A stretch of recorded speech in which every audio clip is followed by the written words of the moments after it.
Juntos debemos caminar, no estamos solos. No debemos acompañar y Javier Ayala. Nunca nadie nos parará, hijo de calle. Nadie nunca nos detendrá. Estoy solo del lado de la... Vamos al aire. Empecemos una nueva semana en Ojo con los Medios en Ilavi Ayala. ¿Cómo está, doctor Vázquez? Bienvenido. Gracias, le agradezco. Vamos a empezar de una vez, sin más introducción, a hablar de política internacional, si le parece a usted del otro lado que nos ve a esta hora. Saludos a la gente del ferrocarril que nos ve en la boletería del ferrocarril de Villazón, que nos ven. Dice que hay mucha gente en Villazón que ve a través del Tupac Katari. Perfecto. Saludamos allá a la gente que nos ve en Frontera, en Villazón, en Bermejo. ¿En dónde más hay fronteras? Hay un montón de fronteras. Sí, hay varias. Muchísimas. ¿Cuántos kilómetros de frontera tendrá Bolivia? Tiene más de 2.000 o 3.000 con Brasil. 1.000 y pico con Argentina. Es grande Bolivia, ¿eh? Sí, fronteras. Bien, vamos a hablar en principio del presidente Barack Obama de Estados Unidos, que hizo una declaración muy comentada a el periodista Juan Carlos López de CNN. Habló de la República Bolivariana de Venezuela y de todos los países de la región. Sí. Está por venir a Cuba, está por ir a Argentina. Venir a Cuba, digo, como si estuviéramos en La Habana. Estamos en La Habana, chico. ¿El malecón dónde está? Bien, vamos a escuchar y a ver a Mr. President Gringolandis, Barack Hussein Obama. Last year when we put these sanctions in place, it was... Bueno, el año pasado, cuando establecimos estas sanciones, fue por nuestra fuerte preocupación de que en Venezuela no se cumplía con las prácticas básicas de la democracia y que eso estaba dañando no solo a Venezuela, sino que estaba desestabilizando la situación de un modo en que podía resultar dañina a sus países vecinos.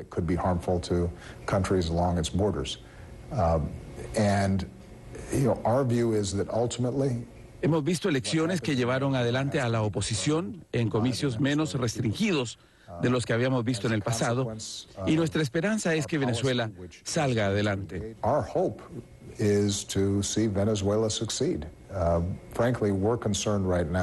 Francamente, estamos preocupados ahora mismo por el estado de su economía. Eso está directamente ligado con los desafíos de la gobernanza, y cuanto antes el pueblo venezolano pueda elegir un gobierno que ellos confíen en que es legítimo y pueda comenzar a implementar políticas económicas que los saquen del espiral en el que están, tanto mejor será para todos nosotros. Queremos que el pueblo venezolano salga airoso. Será más difícil para ellos tener éxito económico si no resuelven algunos de los problemas de gobernanza que los acucian ya desde hace bastante tiempo.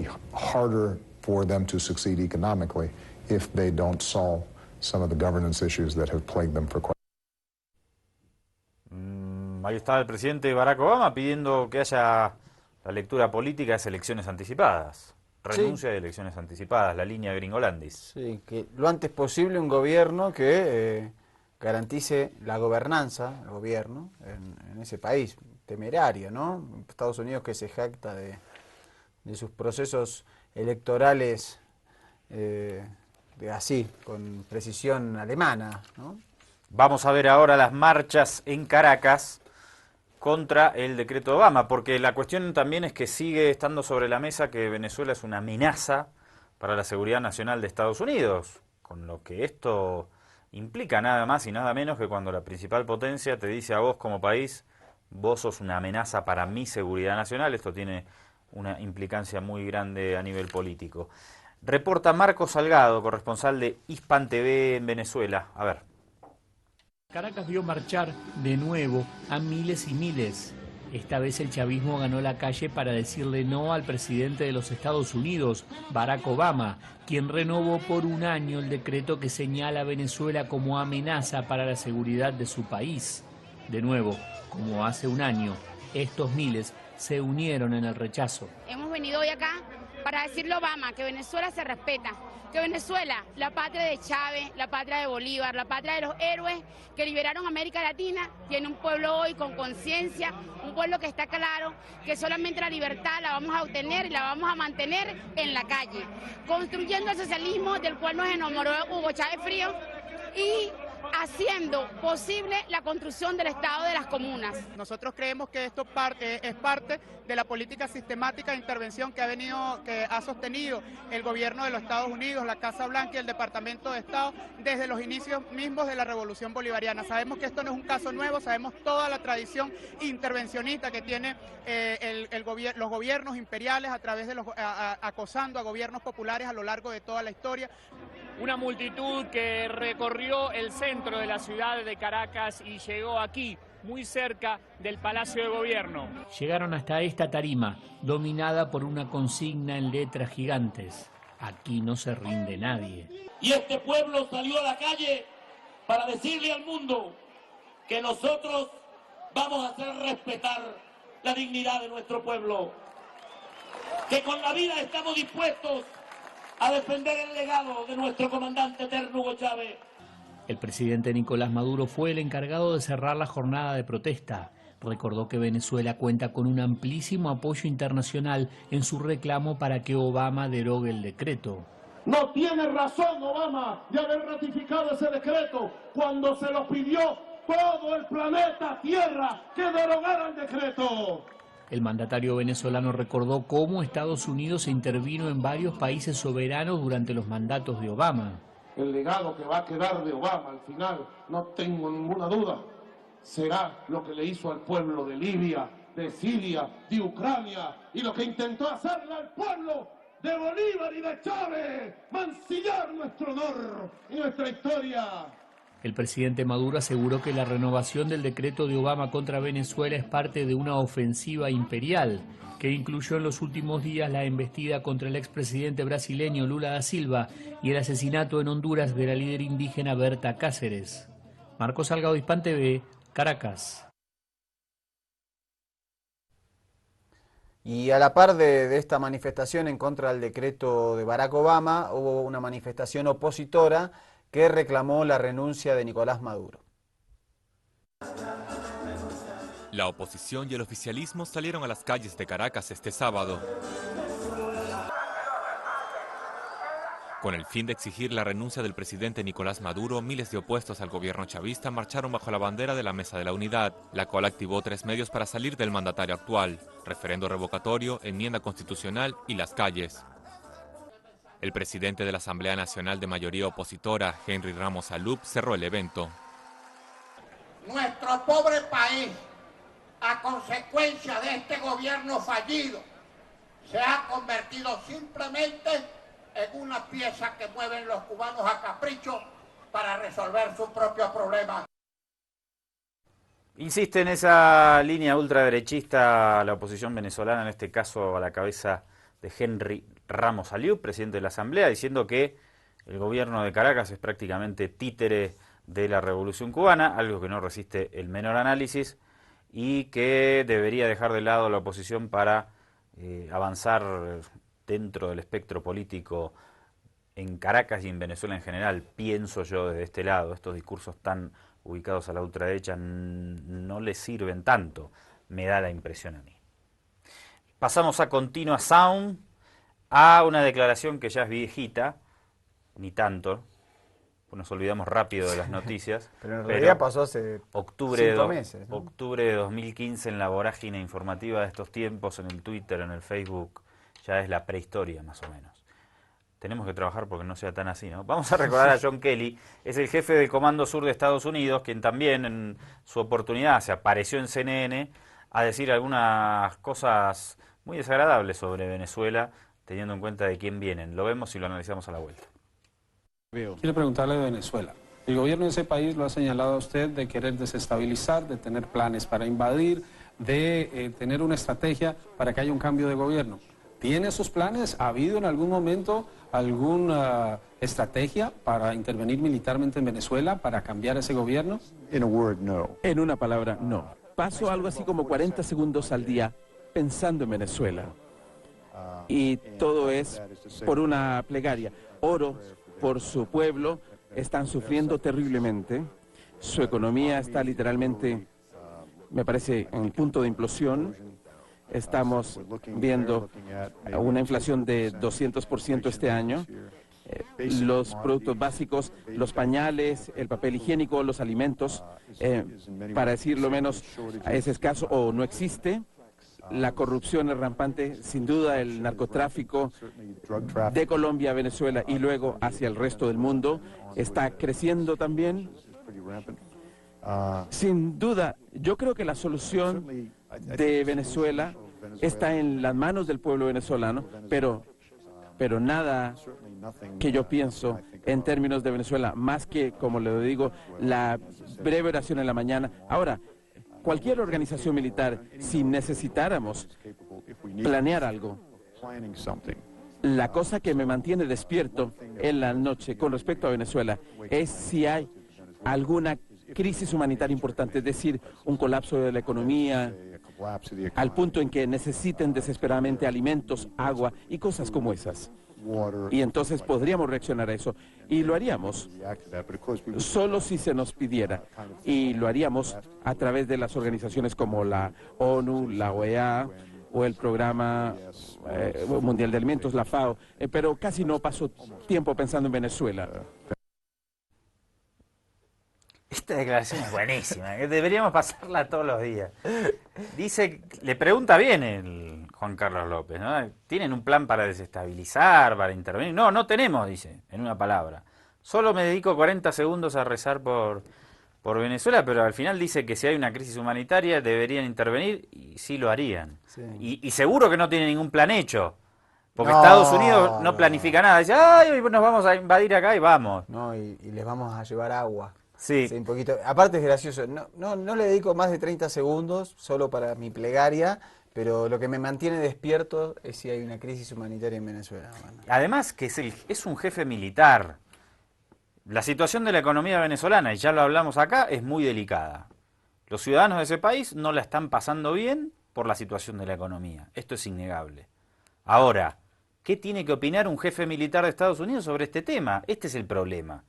Es un jefe militar de Estados Unidos. No tiene por qué hablar como analista político de la realidad venezolana. Esto es una aberración. Pero bueno, seguimos con lo informativo público de España. Esto tiene que ver con otro conflicto, pero vamos a ver la portada.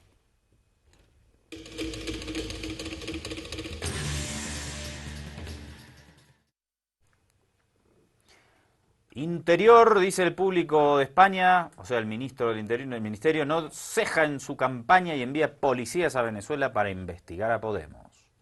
Bueno, ahí es como se mezcla la campaña internacional para desacreditar, enlodar a los gobiernos o agrupaciones políticas que molestan a los poderes dominantes. Además, reviste una gravedad porque la propia justicia española determinó que las pruebas respecto a Venezuela y el vínculo con Podemos, que intentaron presentarlo como un vínculo donde se movían dineros ilegales, no tenían ningún tipo de sustento, incluso llegó a afirmar que fue un intento de una campaña mediática para tratar de enlodar a Podemos y perjudicarlo en la campaña política. A pesar de esto, de que hay esta decisión de la justicia, el Ministerio del Interior decide enviar policías a Venezuela. Me parece un procedimiento completamente irreal, además, parece de ciencia ficción.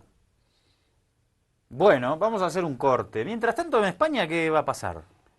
Bueno, en España no, me parece que no saben. ¿Por qué no mandamos policías para que averigüen? Por lo menos para que ordenen la cosa. UNASUR podemos mandar policías para que averigüen, a ver si descubren quién va a ser el nuevo gobierno. Creo que si viene algún marciano y uno le dice... hay un país que se llama España y que votó el 20 de diciembre para presidente y que todavía no sabe quién va a ser su presidente. ¿Y va a haber elecciones o qué? Están ahora tratando de... Que gobierne Juan Carlos, ya está. Están tratando de rearmar lo que allí llaman la gran coalición, es decir, que gobiernan Partido Popular, Partido Socialista Obrero Español y Ciudadanos. Mientras, por otro lado, Podemos, Izquierda Unida y otras formaciones nacionalistas regionales, pero que prometieron que si hay un gobierno de izquierda no lo van a obstaculizar, están tratando que haya un gobierno de cambio. Este es el dilema que hay, pero me parece que la cuestión es o gran coalición o elecciones de nuevo, que van a ser por junio recién. A la vuelta del corte vamos a hablar de lo que pasa en Brasil, pero también te voy a presentar a la máxima imitadora de los últimos tiempos, que hoy fue furor en todos los medios de comunicación internacionales. ¿Imitadora así de personajes políticos? No, no. Ah. Cantantes, cantautoras, lo vas a ver a la vuelta, no te lo pierdas. Más la situación delicadísima que vive la política brasileña con miles de ciudadanos que salieron a las calles y fortalecieron la opción por hacer un golpe institucional mediante un juicio político contra la presidenta Dilma Rousseff, en la principal potencia de Sudamérica, nada más y nada menos. O sea que la ingobernabilidad viene por muchos lugares. España, donde no se puede hablar de izquierda, Brasil, Argentina, donde llegó la derecha. Bueno, vamos a repasar un poco de todo esto a la vuelta. Qué depresión.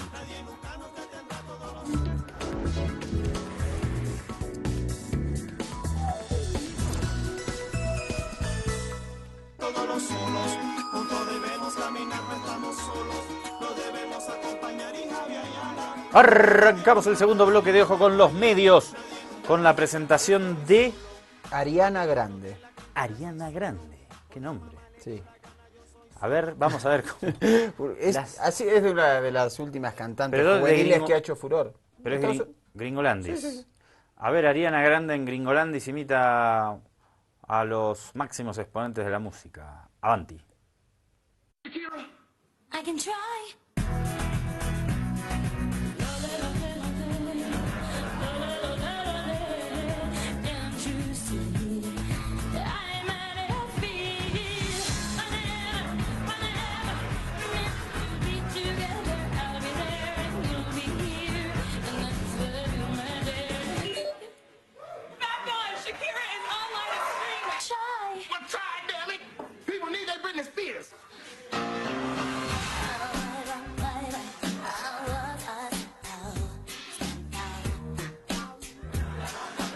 Something wasn't right, yeah. All right and right, I shouldn't have that. Now you're out of sight.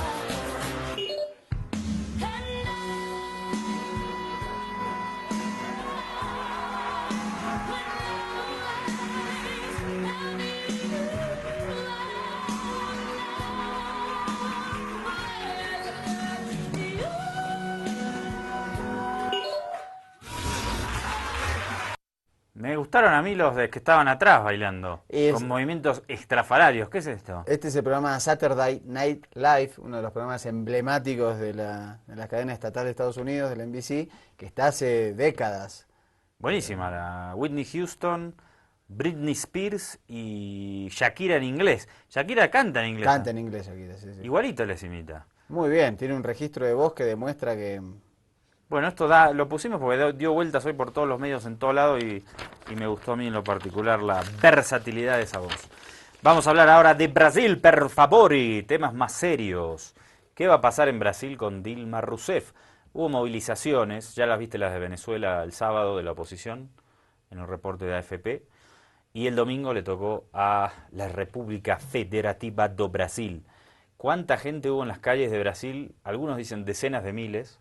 Otros dicen centenares de miles, otros dicen 3 millones, otros dicen 6 millones, nadie, ¿cuántos hay? ¿10.000 o 6 millones? La cifra que más o menos todos concuerdan es aproximadamente 3 millones en unas 300, entre 300 y 400 ciudades de todo Brasil. Brasil es un país de 3 millones de habitantes. 3,3 millones de habitantes. 300 millones de habitantes, perdón. Qué blooper. 3 millones. Y 3 millones salieron a las calles. Y en San Pablo fue la mayor movilización. En cualquier caso, se dice que fueron las más grandes movilizaciones de la historia democrática de Brasil. Así que bueno, vamos a ver algunas... Supongo que en términos de protesta, porque no van a ser comparables. Hubo manifestaciones de... Por ejemplo, cuando fue ungido Lula presidente, esas manifestaciones fueron ampliamente superiores a estas. Vamos a ver qué dice O Globo. Avanti O Globo.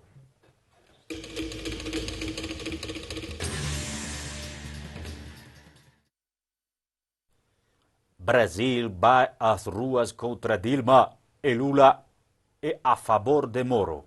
Santiago Moro es el juez. El juez, exactamente. Que al que le acaba de caer la causa de lo que se conoce como el lavallato, que es el escándalo de corrupción en la estatal Petrobras. Mostramos esta etapa de O Globo porque en general fue la tónica de casi todos los periódicos del Brasil. Imagínate lo que el juez que tiene un deseo de aparecer impresionante, lo que debe sentir ahora que está en una tapa del principal medio de Brasil con Lula, Dilma y él. Sí. O sea, Sí, crack. El que quiere estar es el fiscal. Y el fiscal, es el que quiere estar porque es el que está decidido a llevar a Lula a la silla de los acusados. Y le pidió prisión, ya hizo un pedido de prisión preventiva para el expresidente. Porque Lula dijo, cuando se lo llevaron compulsivamente a declarar, Lula se calentó, dijo, ¿qué hacen? Esto es una barbaridad, es un atropello, vamos a salir a las calles, yo voy a iniciar la campaña ahora, voy a ir por cada ciudad. Y el Poder Judicial, esto es una batalla entre el PT y el Poder Judicial. Y el Poder Judicial respondió. Le pedimos la prisión preventiva porque está incitando a la violencia, llamando a las movilizaciones, quiere frenar las investigaciones y otra serie de acusaciones más. Bien políticas, además. Sí, y otra información que corrió hoy en Brasil, muy fuerte el rumor, es que Lula se convertiría en ministro de la Casa Civil.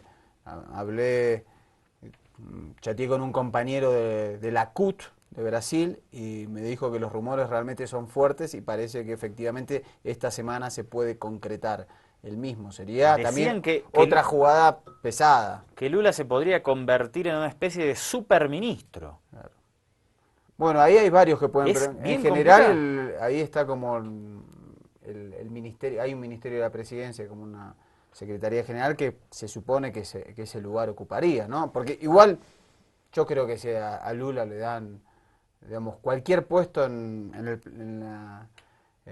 Brasil, en el gobierno, sería un superministro solo por su figura, por lo que se representa para el Brasil.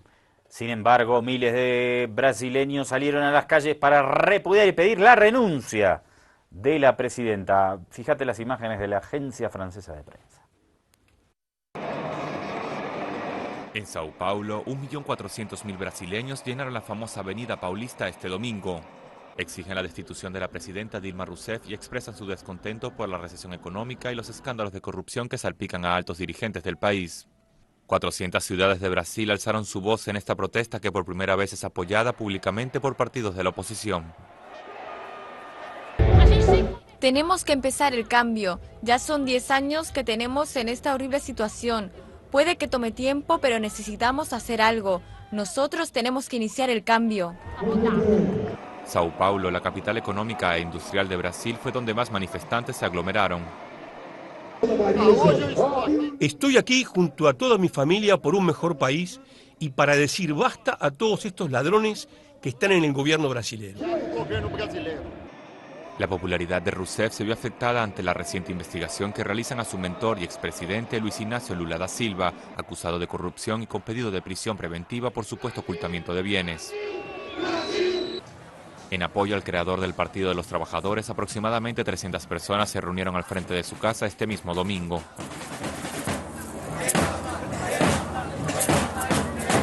Rousseff, que enfrenta un pedido de juicio político y que podría perder en los próximos días el fuerte apoyo del partido centrista PDMB, ha declarado varias veces que no piensa renunciar hasta que no existan motivos reales para hacerlo. La presidenta Dilma Rousseff dice, mientras tanto, que no renunciará en estos términos. Avanti. Dilma Rousseff ha dicho que por su trayectoria y honradez no va a resignarse a renunciar. La presidenta brasileña dice que resiste, aun cuando su índice de popularidad está bajo mínimos. Quienes quieren que renuncie están reconociendo que no hay una base real para pedir el impeachment. El PMDB, el principal partido socio del gobierno, decide si sigue apoyándola en las cámaras. De lo contrario, el impeachment estaría a la vuelta de la esquina. Además, la presidenta ha defendido a su mentor, Lula da Silva, para quien la Fiscalía de Sao Paulo pide prisión preventiva. La petición de prisión para el presidente Lula sobrepasa todos los límites. Ni siquiera los conservadores, que tradicionalmente han sido los adversarios políticos de Lula, se han mostrado partidarios de esta medida de la prisión preventiva. Aunque eso no significa, por ejemplo, que dejen de apoyar el impeachment contra la presidenta Dilma Rousseff. Compleja la situación en Brasil, evidentemente vamos a estar dando seguimiento porque es muy importante lo que suceda en la principal potencia suramericana. ¿Usted vio una foto que le llamó la atención en la marcha? Sí, había fotos que parece reivindicar un nuevo tiempo político, este nuevo tiempo político. Ahí la estamos viendo, mire. ¿Qué dice? Menos Dilma, más Macri. Fanáticos de Macri llegan a Brasil entonces. Sí, parece que andan pidiendo... Bueno, Obama también dice que Macri es mucho mejor que Cristina, que tenía una postura anti-estadounidense. ¿Qué oleada fuerte que hay, ¿eh? Es fuerte. Aparte, veíamos también manifestantes que dicen que los 10 años de gobierno del Partido de los Trabajadores fueron 10 años horribles. Horribles, sí. Digamos, hay un montón de gente que dejó de ser pobre, es terrible. No, pero además, a ver, ¿alguien puede acusar al Partido de los Trabajadores en el gobierno de perjudicar a los ricos en Brasil? Hay otra foto que remite también a esta situación de restauración conservadora. Ahí está, a ver, pongámosla de una vez. Menos Venezuela, más Argentina. Bueno, esto es muy fuerte esto. Es en consonancia con la línea que viene manejando Mauricio Macri, que quiere transformarse en un líder conservador regional, no solo en el presidente de Argentina, sino que quiere impulsar una restauración conservadora y transformarse en su líder a nivel regional. Y es por eso que próximamente va a llegar el presidente Obama a la República Argentina, obviamente. Sí, y en una visita muy fuerte simbólicamente, porque primero va a estar en Cuba, del 20 al 22, y de allí irá a la Argentina. Llegará también en una fecha muy cara para la historia político-social de los argentinos, como es el 40 aniversario del sangriento golpe de Estado de 1976. El Pepe Mujica le envió una carta al expresidente Lula da Silva. Vamos a ver qué dice. Querido hermano, nuestra América se sacude y todavía no hemos logrado juntarnos definitivamente. Todavía queda mucho por hacer, mucho por tejer, mucho por construir. Y tal vez algunos de nosotros nos esté reservado el camino de tener que empezar de nuevo una vez que estamos terminando el ciclo de nuestra vida. Pero así son las cosas, querido Lula. Los únicos derrotados son los que bajan los brazos. Por eso en tu día, ten un abrazo continental, un abrazo compañero, desde nuestro Montevideo, de un viejo luchador que es tu amigo y tu compañero en despuntar los sueños de una América que tiene todavía deudas sociales y que no está todavía junta. Gracias por el regalo de tu vida. Gracias. Estaba pensando que esta realidad política que se da a nivel regional, si la pensábamos un año atrás, no la hubiéramos imaginado, ¿no? Esta ofensiva tan fuerte, con buena parte de nuestras sociedades que la avalan. En Argentina vi muchos casos de personas que de alguna manera festejaban que haya despidos en el sector público porque eran todos ñoquis, eran trabajadores que cobraban pero no iban a trabajar, supuestamente, y bajo ese argumento impulsado por el gobierno y por sus medios de comunicación oficialistas, aunque nadie dice que son oficialistas, han creado esta atmósfera de qué bien que sacaron a 200 personas del Ministerio de Tecnología porque eran todos ñoquis. Claro. Pero es impresionante cómo... También habrá que pensar en algún momento, mucho más pronto que tarde, cuáles fueron los errores de los procesos de cambio para que exista esta animosidad en contra de los mismos, ¿no? Y el papel de los medios siempre es fundamental. Y además, ¿qué tendencia hay? Creo que has usado por los medios de comunicación a siempre ensañarse con la víctima. Es impresionante. No hay ningún atisbo de pensar a esa persona que se le llama ñoqui como un trabajador, y si esa persona como trabajador era explotada o no en el Estado. Es decir, ¿qué tipo de contratación tenía? Eso es un pensamiento mucho más elevado. No, pero bueno, tenemos el caso también de 2 chicas argentinas que fueron brutalmente asesinadas en Ecuador y empezaron a aparecer crónicas en los medios de comunicación de que las chicas viajaban solas. ¿Y por qué viajaban solas?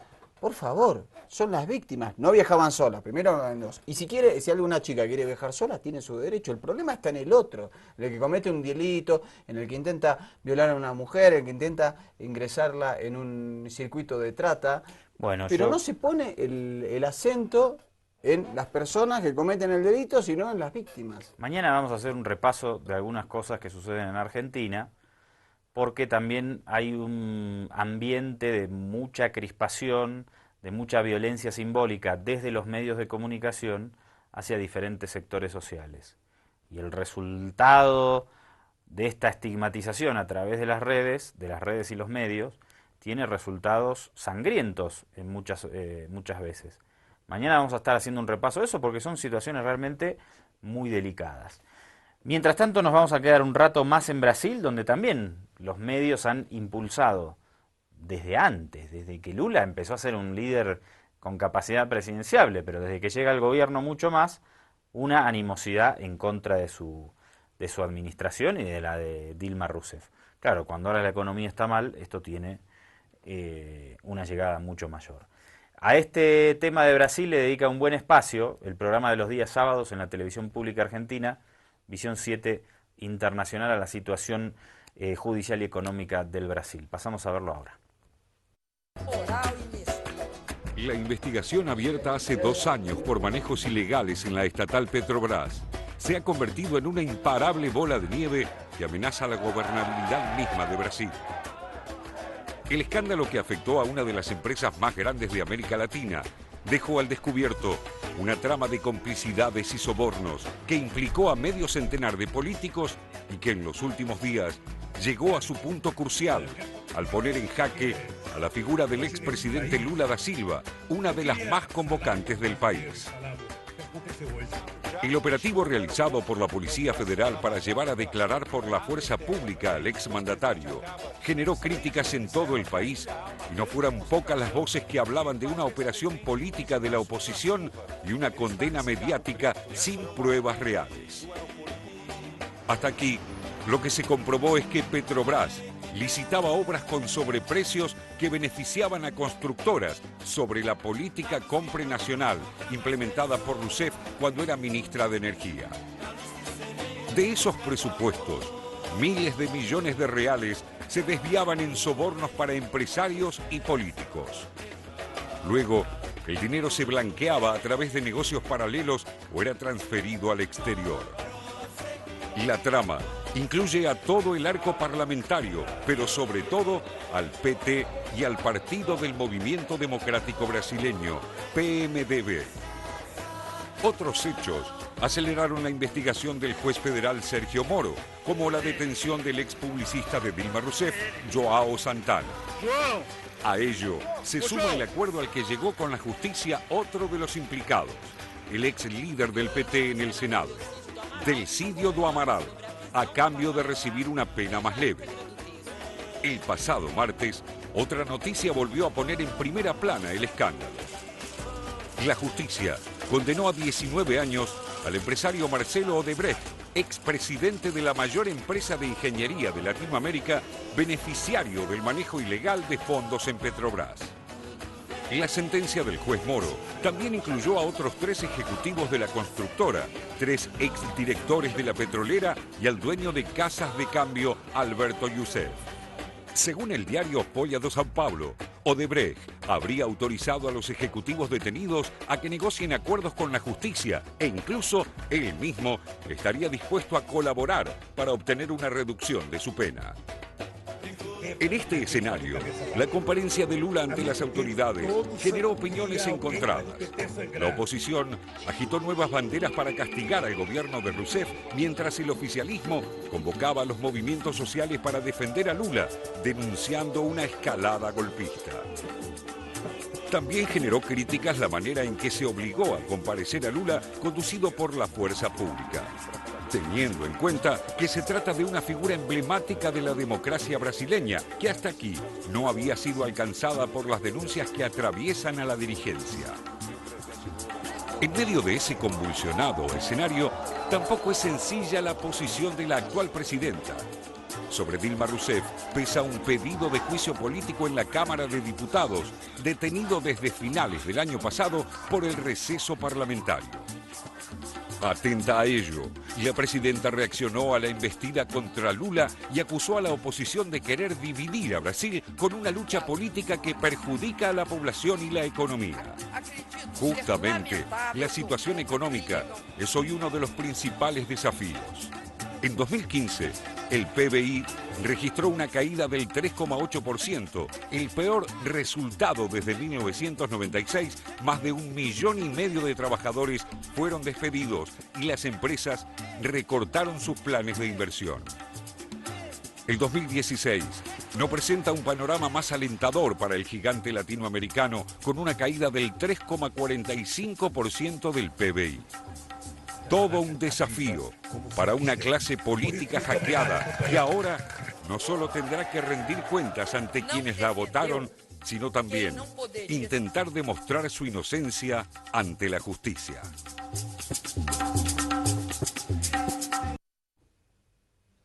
Bueno, tendremos que tener en cuenta lo que sabiamente dijo Bill Clinton al final de su segundo mandato, ¿no? It's the economy, stupid.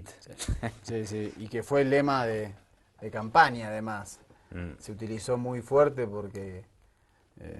sí, realmente que el bolsillo de las personas es muchas veces lo que marca las elecciones. Y sí, yo creo que es lo principal. Bueno, Sí. es lo que dice El esa temor a declaración. perder derechos o el temor a cambiar. Y o cuando el va bien temor- la economía, ¿para qué vas a cambiar? Más allá Exacto. de la ideología. En general es así. Y cuando va mal, yo te puedo contar un cuento buenísimo, pero si te va mal y no llegas a fin de mes, está todo mal. Sí, no hay manera. No hay manera. Corte, enojo con los medios, a la vuelta vas a ver lo que pasó en Alemania. Angela Merkel ahora es una especie de Fidel Castro en Europa, después de esto. Bueno, todo claro. Pasa que a medida que aparecen estos movimientos políticos, que son, digamos, que a la derecha de ellos solo está la pared, todo lo que hay para este lado... Por eso te digo. Fíjate, vas a ver lo que pasa en Alemania en la vuelta, no te lo pierdas. Aquí parado junto a todo hablando solo. Todos los solos, juntos debemos caminar, no estamos solos. No debemos... Bueno, ayer hubo elecciones en Deutschland, en Alemania. En 3 regiones de los estados, los Länder, como se conoce en Alemania, 3 sobre 16, y un partido muy Nobel de ultraderecha ganó las elecciones regionales. Donde los vientos de cambio, de alguna manera, le llegaron a la líder conservadora Angela Merkel, pero no por un lado progresista, sino por vientos ultraconservadores. En este caso, sobre todo por el recibimiento que Angela Merkel tuvo, o la política de recepción en tema de los migrantes que llegan desde el Medio Oriente, básicamente. Pero vamos a entrar un poco en materia con un reporte de la agencia EFE de España y luego seguimos comentando. Con este júbilo recibieron los partidarios del Partido Alternativa para Alemania la noticia de los buenos resultados cosechados en las elecciones celebradas en 3 estados federados alemanes. La formación populista de derechas irrumpe de este modo con fuerza en los parlamentos regionales de Baden-Württemberg, Renania-Palatinado y Sajonia-Anhalt. AfD se presentó con un discurso populista y de tintes xenófobos a unos comicios que eran considerados un examen a la gestión de la crisis de los refugiados en un país que recibió el año pasado a cerca de 1,1 millones de solicitantes de asilo. Los resultados muestran así el descontento de muchos votantes con la política seguida por la canciller Angela Merkel, según apuntó la líder de la formación populista, Frauke Petry. Al parecer, la política catastrófica de la canciller Merkel ha abierto los ojos a la gente. Solo así hemos conseguido tener representación en todos los estados federados con porcentajes de 2 dígitos. En Sajonia-Anhalt incluso somos ya de entrada la segunda fuerza más votada. AfD, un partido nacido hace solo 3 años, logró situarse como segunda fuerza en Sajonia-Anhalt y como tercera en Baden-Württemberg y Renania-Palatinado. La otra cara de la noche electoral la vivieron los dos grandes partidos tradicionales, la Unión Cristiano-Demócrata de Merkel y su socio en el gobierno, el Partido Socialdemócrata.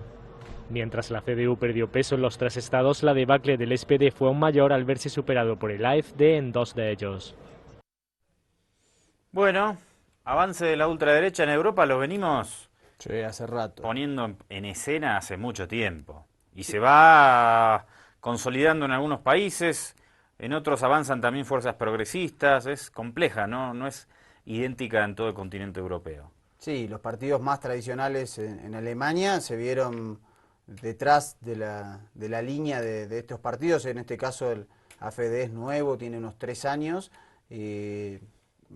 Hasta el año 2015 tenía una aceptación muy baja, había tenido elecciones 2 puntos, 8 puntos y esta vez se situó arriba de los 20 puntos en general en estos 3 estados federados. Lo cierto es que Angela Merkel también dijo, bueno, acá en Alemania la población está envejeciendo, necesitamos renovarnos, y abrió la puerta a que ingresen un número importante de refugiados, y eso le está significando un costo político muy fuerte, y además el crecimiento de estos grupos de ultraderecha que dicen, nosotros, nuestra política con los inmigrantes es no queremos a nadie. Igual es más grave, porque Alemania, después de lo que fue la Segunda Guerra Mundial, el Holocausto, el exterminio, justamente para lavar esas culpas tuvo una política de apertura migratoria que no tenía ningún otro país de Europa, y siempre recibió abiertamente, sobre todo a los refugiados por causas políticas, los recibió de manera muy abierta y trató de integrarlos. Entonces también es un golpe muy fuerte, no solo a la política de Merkel,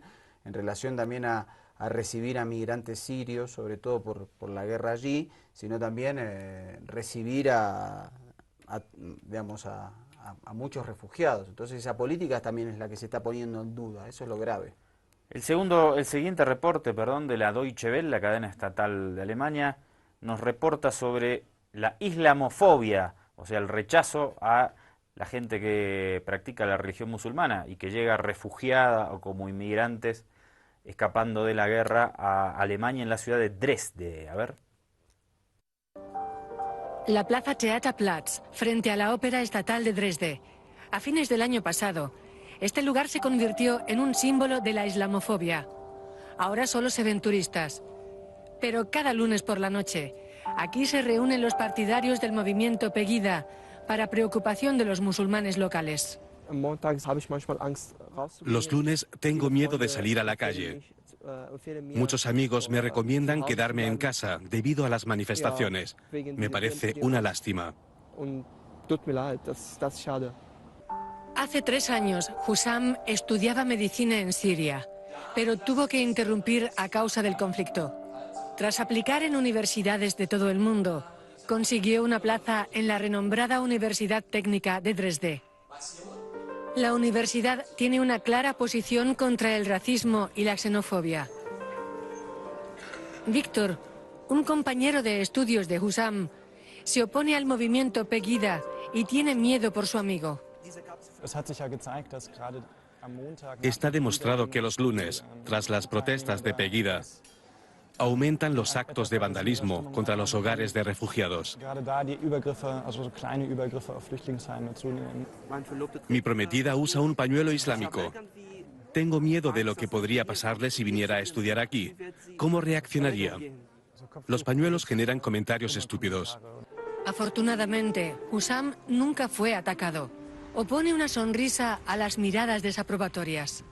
Pero el temor a ser agredido siempre está presente. En Dresde hay un fuerte rechazo a los inmigrantes, aunque la ciudad solo cuenta con un 4% de extranjeros. Pero hay un lugar en el que Hussam se siente como en casa: la mezquita Marva el Servini. Pegida se ha vuelto un problema también aquí. Juntos oran por una convivencia pacífica.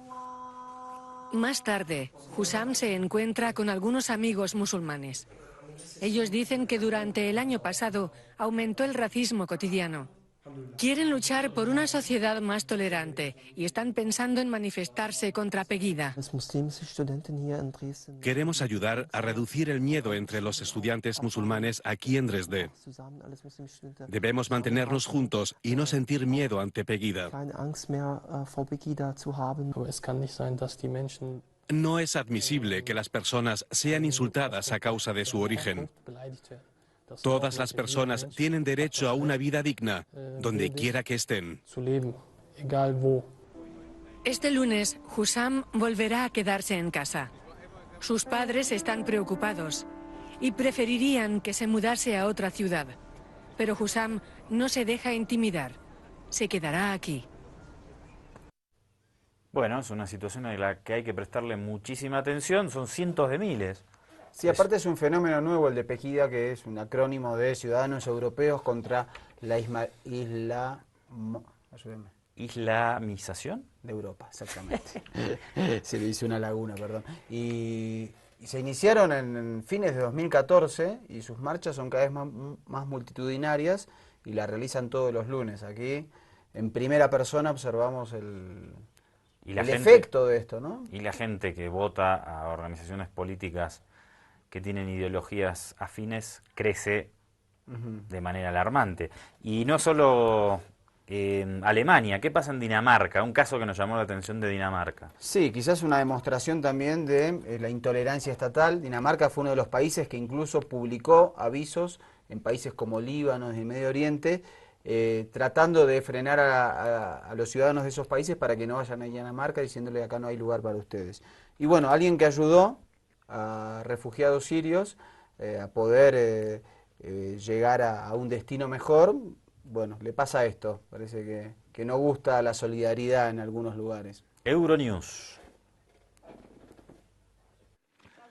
3.000 euros de multa por ayudar a una familia de refugiados. La escritora danesa Lisbeth Zornig Andersen no sale de su asombro. La justicia la ha condenado este viernes por un delito de tráfico ilegal de personas, porque el pasado mes de septiembre, junto a su marido, recogió a una familia siria que iba rumbo a Suecia. Los llevaron a su casa y luego les pagaron un billete de tren para que pudieran llegar a su destino.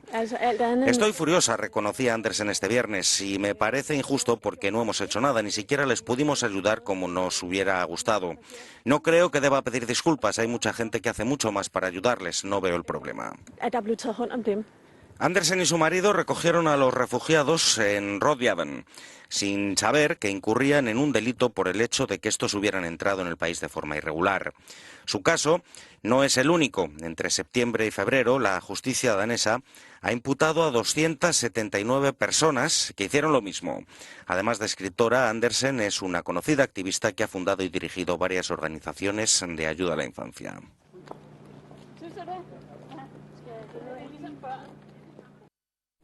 Bueno, le pusieron una multa, podrían darle un premio, pensando de otra manera. Permítame hacer una comparación maliciosa, porque en la Segunda Guerra Mundial, cuando el ejército alemán invadía países y perseguía judíos, y algunos ciudadanos daban cobijo a los judíos perseguidos, perseguidos por ser judíos, nada más que por profesar una religión. Eso era una pena de muerte prácticamente cuando los descubrían.